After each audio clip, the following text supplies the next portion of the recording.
नमस्कार, मैं कुमार नवनीत निश्चल आप सभी का हमारे YouTube चैनल नवनीत ऑफिशियल की खास पेशकश जन की बात में स्वागत है। दोस्तों, आज बिहार के लिए बड़ा ही ऐतिहासिक व गौरवान्वित का दिन है।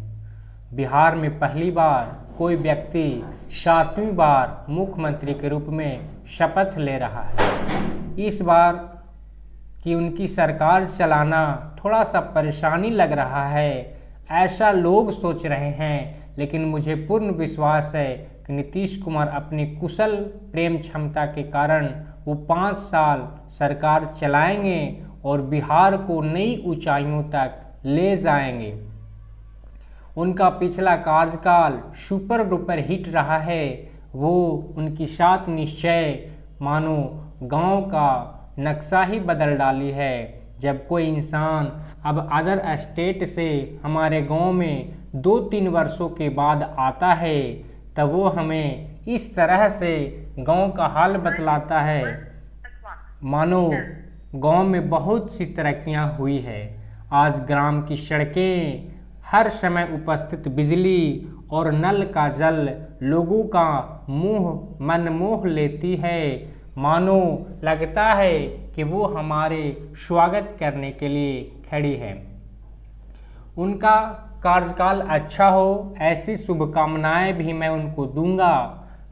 फिलहाल उन्होंने जो काम करी है उसकी चर्चा मैंने करी। जो काम नहीं किए हैं, जो करना चाहिए था, उनकी चर्चा थोड़ा सा मैं करता हूँ।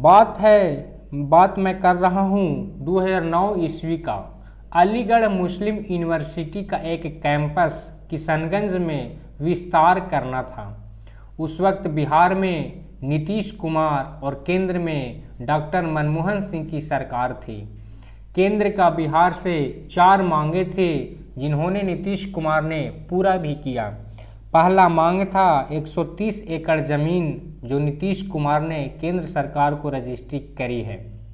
दूसरा मांग था उस जमीन तक पहुंचने के लिए नेशनल हाईवे से सड़क, वो सड़क भी बनकर तैयार है। तीसरा मांग था 24 घंटा बिजली, वो बिजली भी नीतीश कुमार द्वारा उस एरिया को दे दिया गया है।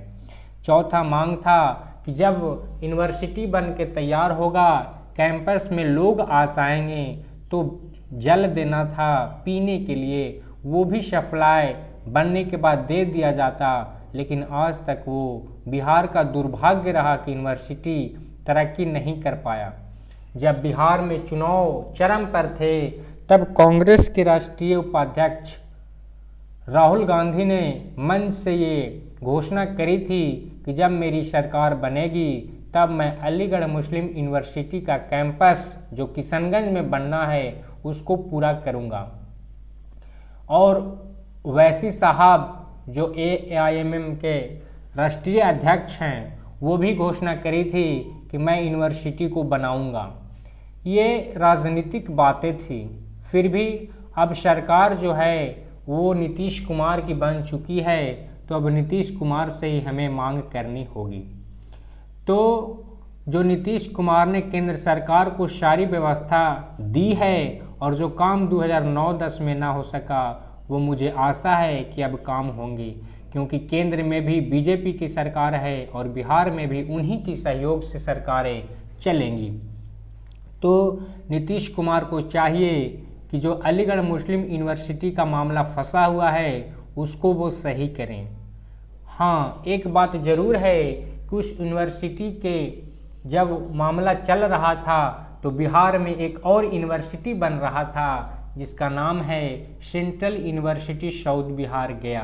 उसकी स्थापना 2011 ईस्वी में आदरणीय प्रधानमंत्री डॉक्टर मनमोहन सिंह और मुख्यमंत्री Nitish Kumar, deputy chief minister Sushil Modi और लोकसभा की तत्कालीन अध्यक्ष मीरा कुमार के द्वारा किया गया था। इस यूनिवर्सिटी में 40 फैकल्टी के पढ़ाई होती है। German, French, Hindi, English, Sanskrit, Urdu, BA, BEd, BSc, BEd, MEd, विभिन्न प्रकार के 40 faculty central university south Bihar में पढ़ाई हो रही है, जो बिहार का एजुकेशन के मामले में गौरवान्वित का केंद्र है।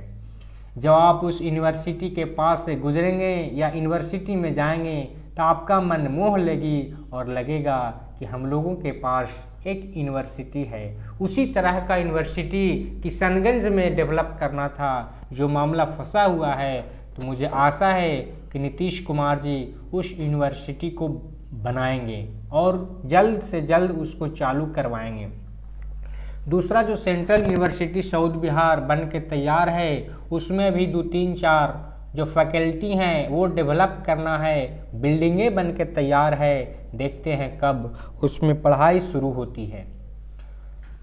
यहाँ के क्षेत्रीय विधायक हिंदुस्तान अवाम मोर्चा के राष्ट्रीय अध्यक्ष जीतन राम मांझी जी हैं। उन्हीं के एक विधायक टेकारी से अनिल शर्मा जी जीते हैं और बाराचट्टी से खुद उनकी समधन। यानी इस एरिया में जीतन राम मांझी जी की बहुत अच्छी पकड़ है। मैं बात कर रहा हूँ गया ज़िले की। लगभग 35 साल से भाजपा के विधायक हैं डॉक्टर प्रेम कुमार, वो जीतते आ रहे हैं। बेलागंज के विधायक हैं सुरेंद्र यादव, वो भी बहुत दिनों से हैं। तो मुझे आशा है कि ये अनुभव विधायकों के साथ हम लोगों को गया जो डिस्ट्रिक्ट है वो एजुकेशन के मामले में और डेवलप करने वाला है। अगर ये विधायकगण चाहें तो जो गांवों की स्थिति है उसको सुधार सकते हैं। गांव में जो जनता हाई स्कूल था, जो 10 तक जहां पढ़ाई होती थी, उसको अपग्रेड करके 12 तक बना दिया गया, +2 कर दिया गया। कॉलेज में फैकल्टी की व्यवस्था भी कर दी गई, लेकिन पढ़ाने वाला टीचर नहीं है। विद्यार्थी भी हैं, बिल्डिंगें भी है, फैकल्टी भी है, लेकिन पढ़ाने के लिए टीचरों की व्यवस्था नहीं की गई है। तो मुझे आशा है कि वो शिक्षकों की भी व्यवस्था होंगी।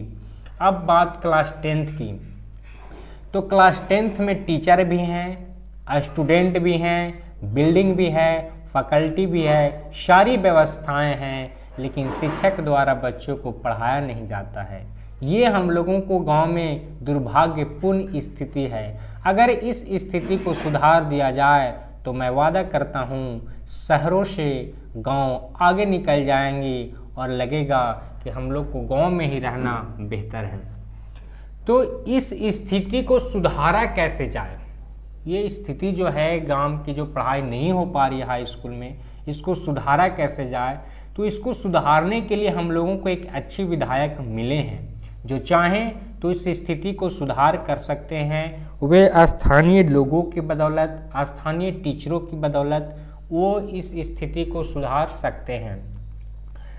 जो टीचर हैं, जो अच्छे टीचर हैं, जो इस एरिया को डेवलप करना चाहते हैं, पढ़ाना चाहते हैं, वो विधायक से मिलें, उनकी प्रॉब्लम को समझें, विधायक जी भी सुने और आदरणीय नीतीश कुमार को बताएं। इस तरह कड़ी बाई कड़ी इस स्थिति को सुधारा जा सकता है। नीतीश कुमार ने पैसा बहुत खर्च करी है। जब 10th पास किया तो 10,000, 12th पास किया तो लड़कियों को 25,000, लड़कों को नदारद। जब ग्रेजुएशन आप कर जाएंगे तो लड़कियों को 50,000 और लड़कों को नदारद। ये पैसा का जो मामला है वो मुझे कहीं भी सही नहीं लगता है। न जाने नीतीश कुमार की क्या सोच है जो बच्चों को पैसा दी जाती है।